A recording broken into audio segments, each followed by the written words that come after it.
Hi, and welcome once again to Ivy English. I'm Karen. And I'm Chris Gorski.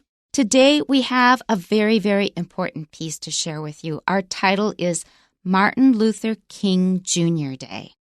So when we did a sister story over at our other magazine, Enjoy English, I told my students I felt honored to actually talk about this. This is one of the great American heroes that I think very few people could argue was not an important contributor to the overall betterment of our country. And of course, everybody has their own flaws, and we'll talk about that.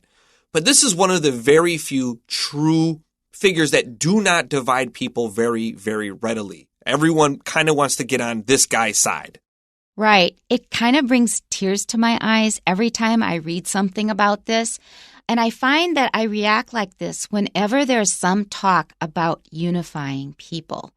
Like for Gandhi and for other people, somebody who is able to unify people in the same purpose for good. That brings tears to my eyes. Yeah, I agree. I get a little emotional talking about our subject today, Martin Luther King Jr., who is a person that strictly wanted to help other people become more equal in the American society. As everyone probably knows, there's big problems with your race and color in the United States. Yeah. And this is a man that wanted to just make everybody equal. Not asking for more, not asking to take away, just that everybody has the same, which is a very fair idea. And to achieve it without violence. That's right. That's the key, because when we have conflict, there's a real temptation to jump in and use violence to try to get rid of the opposition or solve it. But we know from history that any time you use violence to try to solve something, you end up with more violence in the future. And that has happened, for example, with the Civil War. We still are feeling the consequences of the Civil War in the U.S. Yeah, just as Karen says here. So, in fact, Martin Luther King's struggle for equality in the United States was one of the consequences of the unresolved issues of the American Civil War. After the Civil War, slavery was abolished, but people were not equal in society. In fact, there was something famously known as separate but equal, that yes, you can separate races, keep them apart, as long as everything was equal. But of course, it wasn't equal for African Americans and Black Americans, and Martin Luther King wanted to change that. Separate but equal is not fair. In fact, we should all be together, and equality is very easy to see. But I suppose when you're a person in a higher position, equality feels like something's being taken away from you. Because you're so used to getting so much extra. That's right. Right. And this is one aspect of America that if you want to understand American culture, you absolutely have to look at this. And I've been surprised at how interested my students are in the whole topic. It's an incredibly fascinating topic because this is a person not from long ago. This is a person that only died, about 40 years ago, that transformed society by just asking to be equal and to do it in a way that there was no fighting, there was no guns, there was no violence on his part, but the society looking to stop him was more than willing to use violence to try to get in his way.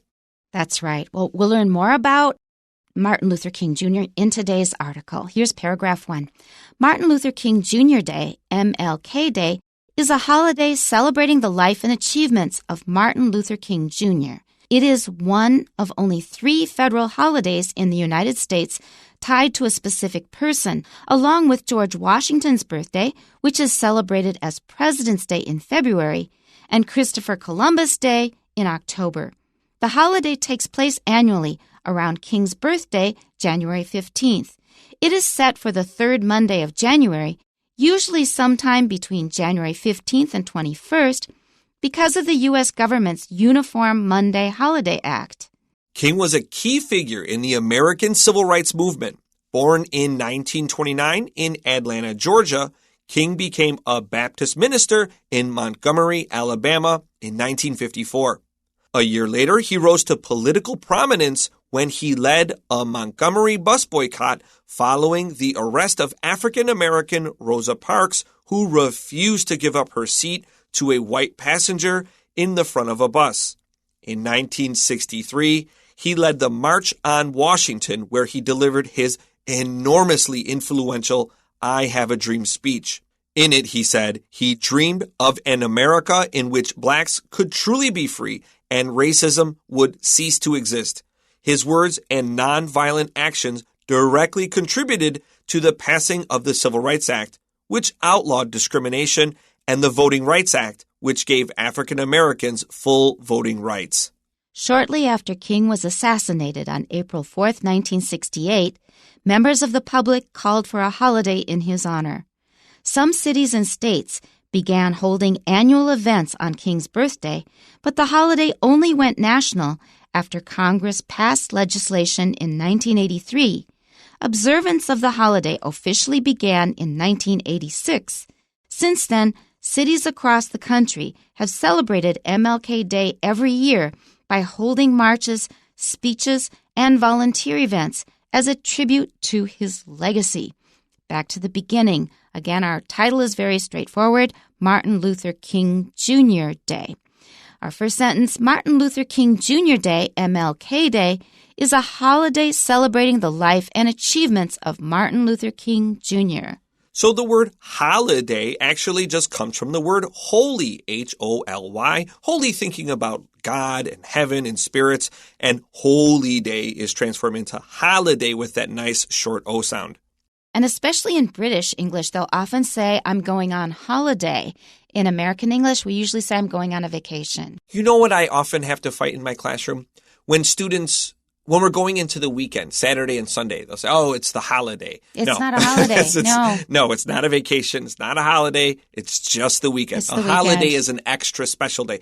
Holiday's root is holy. It, generally speaking, is a religious day. But we often do talk about holidays of non-religious consequence. We might talk about, in America, July 4th or Independence Day, Labor Day. Those are holidays. Right. Our next sentence, it is one of only 3 federal holidays in the United States tied to a specific person, along with George Washington's birthday, which is celebrated as President's Day in February, and Christopher Columbus Day in October.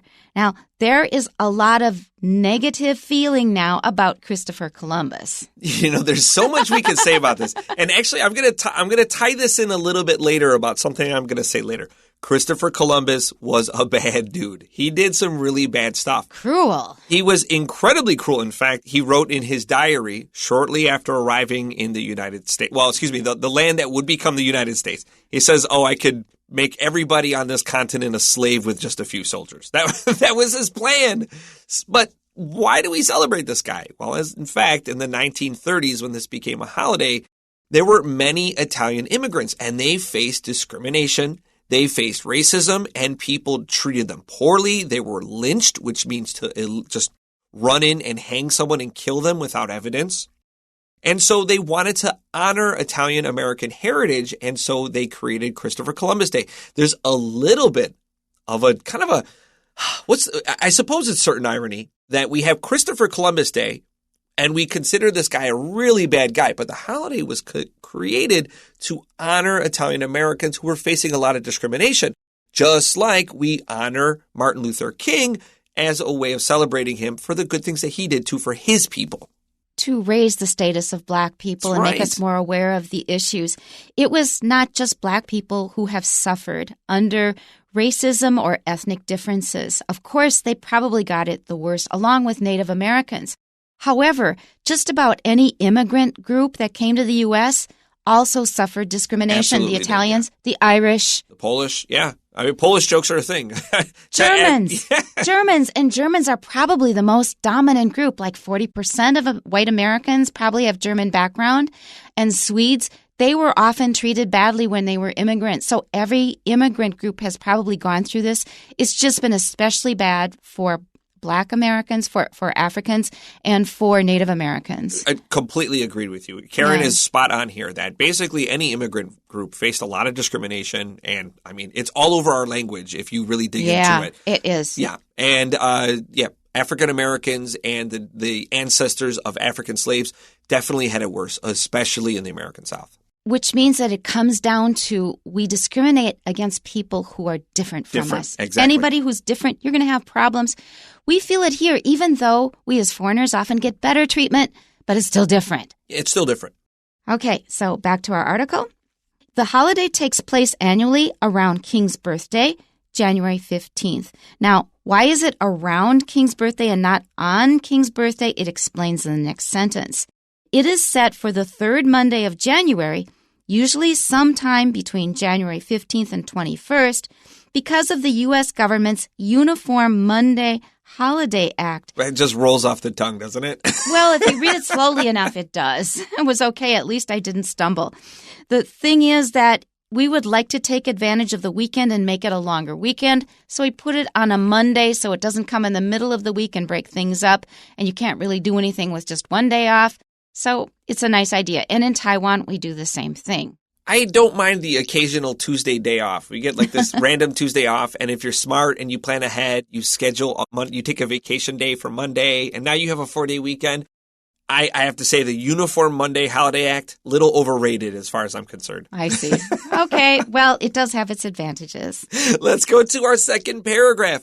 King was a key figure in the American civil rights movement. All right, this is underlined here. It's because it's a huge, huge thing. And this was really active when I was just growing up in the 60s.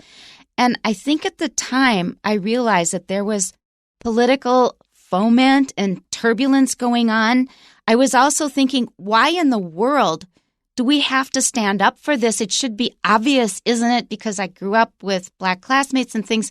I mean, why in the world would they get different treatment? Why would they not have vote? I mean, all of it was just unthinkable. Why is this necessary?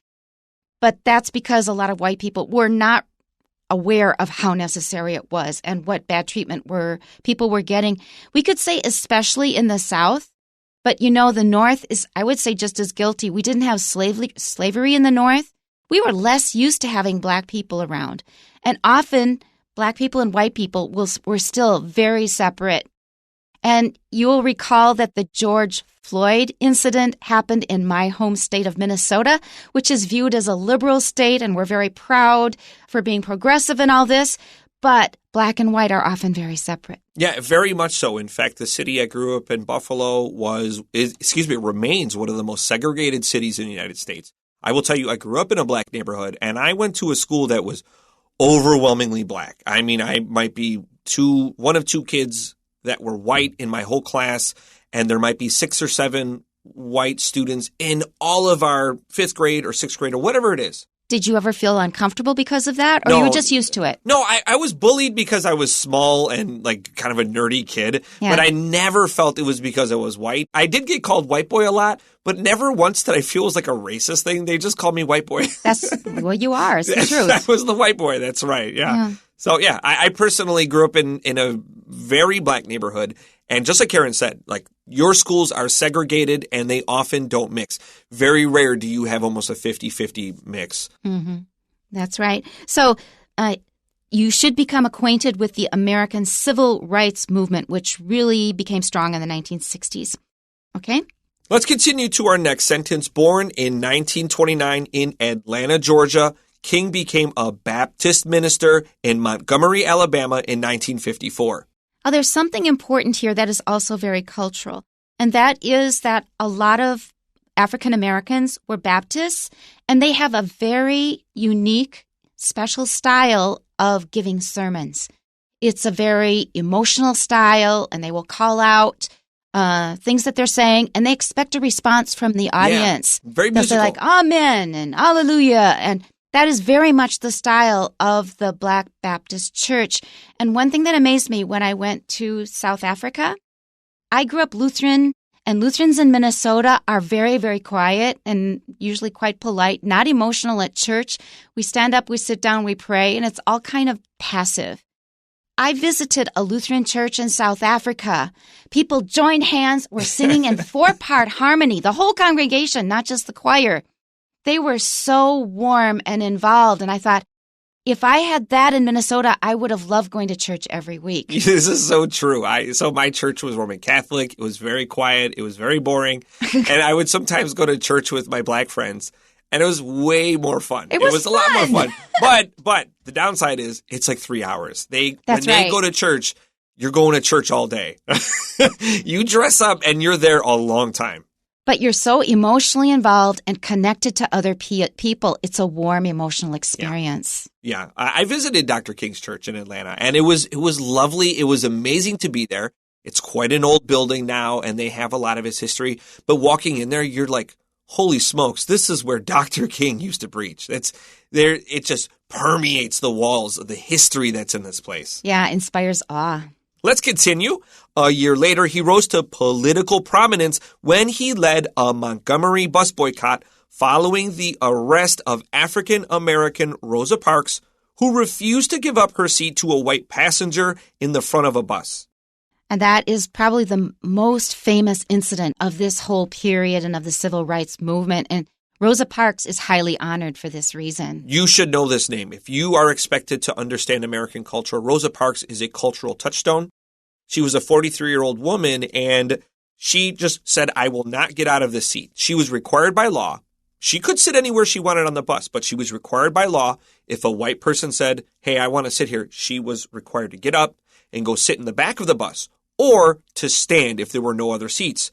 Now, what's important to know about here, that the back of the bus is where the engines used to be on old buses. It was hotter, smellier. It was smokier, it was smellier, and it was noisier. It was the worst place to sit possible. She refused to do this, and she got arrested for this. She got arrested because she refused to get out of her seat because a white man demanded it. Imagine if I walked up to you as a white man in Taipei in the MRT and said, hey, get out of my seat. I'm white. It's Could mine. you imagine this? Could you imagine how unbelievably unfair that is? Imagine the rage she felt. And imagine how brave she was to do that. That's right. Absolutely. Instead of my rage, her bravery. I agree. I agree with you, Karen. Let's continue here.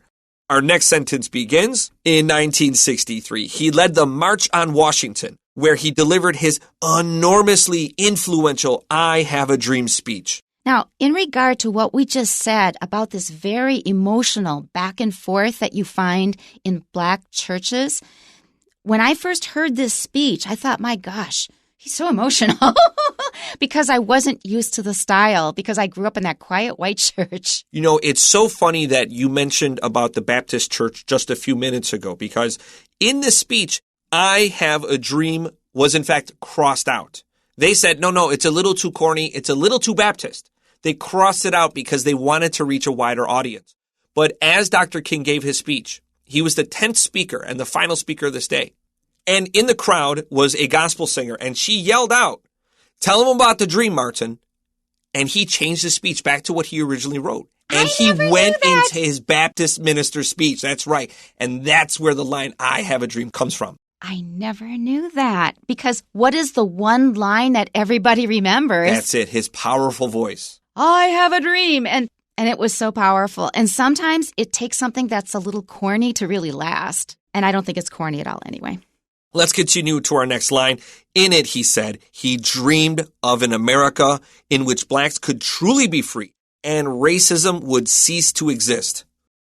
And that sums up the whole purpose of this whole thing. So where blacks felt that they were actually free from slavery, they were not stuck back in the past where they were second-class or third-class citizens, and that people would no longer treat people of different colors differently. That's right. He asked for white children and black children to sit together at a table of brotherhood, that we can sit together and just enjoy a meal, which in his lifetime, white people and black people could not even sit together at a restaurant. They needed to go to different places or even be outside of the entire building. Unbelievable. I want to mention something that has struck me recently. Now, I recently got in touch with the black classmates that I grew up with since kindergarten over Facebook.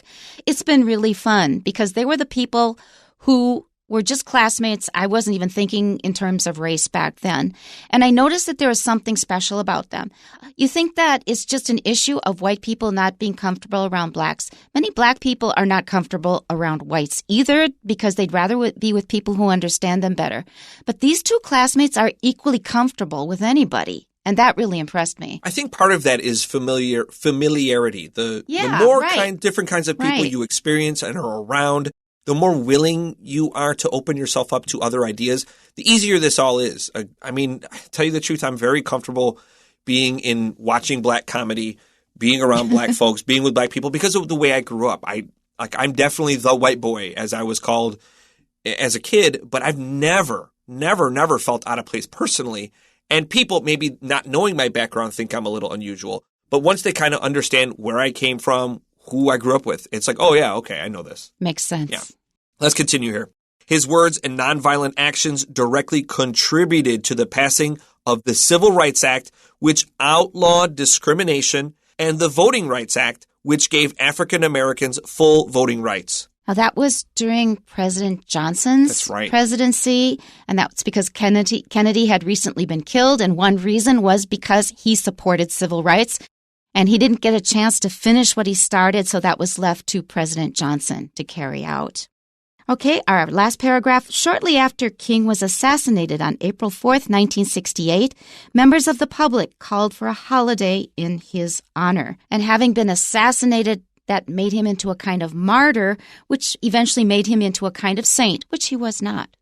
Yeah, that's true. In fact, Dr. King had a very controversial past. As we mentioned at the very top of the show with Christopher Columbus Day, Christopher Columbus did a lot of bad things, and people attack him, rightfully so, for those bad things. Some people today will tell you that Martin Luther King is not worthy of a holiday because he was a womanizer. I mean, he could be crude. He smoked. Yeah, they would find reasons to say, well, no. We shouldn't remember all the good things he did because sometimes he did bad things. This is nonsense. One thing you need to keep in mind is that all of us have yin and yang, and we can try to hide that yin, but it's there. No matter who you are, no matter how much good you do, there's going to be a big dark side to everything. We do not let perfection be the enemy of good. Exactly. Our next sentence, some cities and states began holding annual events on King's birthday, but the holiday only went national after Congress passed legislation in 1983. So people already started celebrating his birthday every year, but it didn't become a national holiday until 1983. Observance of the holiday officially began in 1986. So, as I mentioned earlier, I grew up in a black neighborhood. I went to a black school, and I was in kindergarten when this became a holiday. And let me tell you, I recall all of the posters, all of the pictures, all of the books, all of the things we did for Dr. King. It was humongous. One of the things that got the Dr. King holiday over the hump, so to speak, to actually become a holiday, was this song called Happy Birthday, written by the incredible Stevie Wonder. And in it, it sounds like just a happy birthday song to a friend, but he says that he can't believe that a man that works so hard for love could not have a day set aside in his memory. And my school, anytime a kid had a birthday, a teacher had a birthday, they played the Stevie Wonder Happy Birthday song. And I didn't know this was not a common thing outside of black communities until I was an adult. Yeah. I thought, of course everybody plays the Stevie Wonder Happy Birthday song. And a lot of white folks just don't know it. I didn't know it. So I hope that you pay close attention to today's program because you'll learn a lot of really very, very important cultural information. Our last sentence, since then, cities across the country have celebrated MLK Day every year by holding marches, speeches, and volunteer events as a tribute to his legacy. A true American hero, if there ever was one, know the names, Martin Luther King and Rosa Parks. We have two quick questions for you. Number one, on what basis was the date of MLK Day chosen? And the answer is? The answer is the birthday of Martin Luther King Jr. Okay, and our second question, how long after King's assassination did it take before the first National MLK Day was held? About 18 very long years. That is it for today, but do a little research online and find out more about this important topic. That will be it for today. We'll see you next time. Bye-bye.